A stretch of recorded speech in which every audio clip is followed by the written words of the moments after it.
Cheers. Looks refreshing, doesn't it? Imagine taking this into a prison where some of the inmates haven't drank for over 10 years.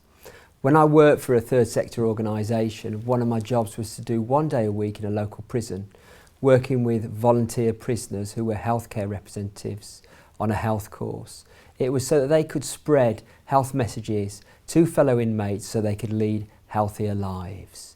The issue that I had really is that the men were intelligent and fast learners, but their literacy levels were quite low and their boredom threshold levels were also low. So I needed an aid that would make them laugh, engage with them and stimulate them.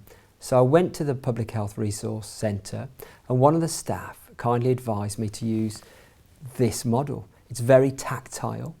It instantly gets a laugh and a reaction from the men. What it allowed me to do was facilitate sessions in a fun and informal way and really bring home to the men the dangers of alcohol without having to use traditional boring aids or presentations. It was a good starting point for a conversation. So these aids are great because they demonstrate how many alcoholic units there are in a glass of wine, for example. So it's easy to see visually how strong a drink is and how much alcohol is contained in it. Alcohol was a massive problem for the inmates, especially on release. As soon as they were being rehabilitated in society, a lot of them were returned to heavy drinking, which led to more crime and deteriorating health. And in prison, there were problems with homemade brewing, very dangerous levels of home brew with high levels of alcohol.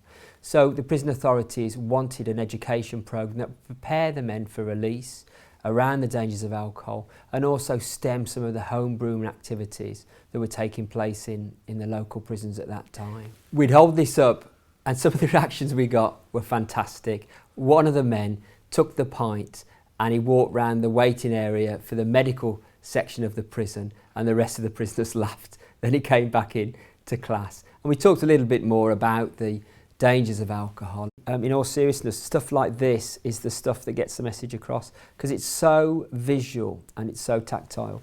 And over here we have some alcohol awareness goggles, and what they do is they distort the vision of the wearer as if they're intoxicated. So this was also a popular item with the men. But what it did do is that it reminded them of times in the past of when they were intoxicated and they had committed crime and had led them to incarceration.